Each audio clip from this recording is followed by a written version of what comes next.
Dune Messiah by Frank Herbert is the second novel in the Dune series, set 12 years after the events of the original Dune.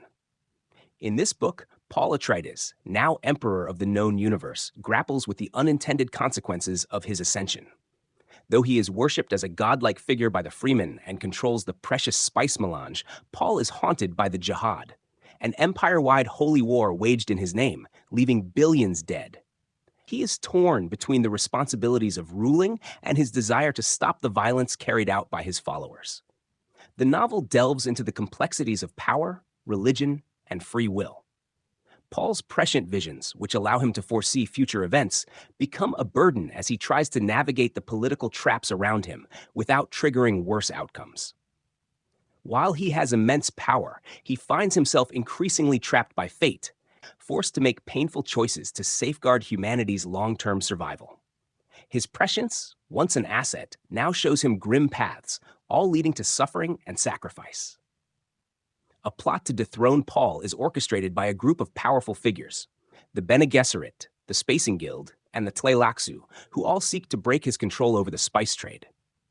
The conspirators use a Tleilaxu-created Gola named Hate, a resurrected version of Paul's beloved friend and former mentor, Duncan Idaho.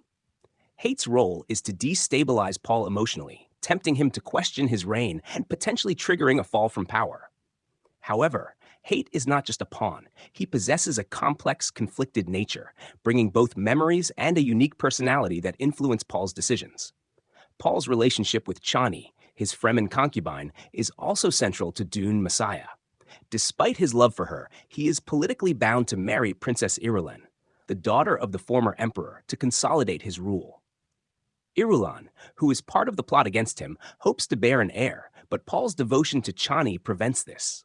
Chani's pregnancy, however, brings hope but also danger, as her health deteriorates due to palace intrigue and poisonings.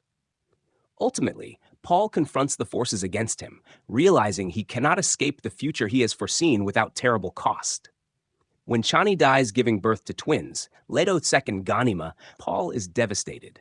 In a final act of defiance against his own power, he blinds himself after becoming physically blind from poison, but continues to see using his prescience. Abandoning the throne, he walks into the desert, leaving his children as heirs and entrusting their fate to the Fremen and his sister Alia, who becomes the new leader. Dune Messiah is a powerful exploration of destiny, sacrifice, and the burdens of leadership. Paul's journey from hero to a tragic figure challenges the idea of a messianic savior, showing the cost of power and the dangers of absolute control.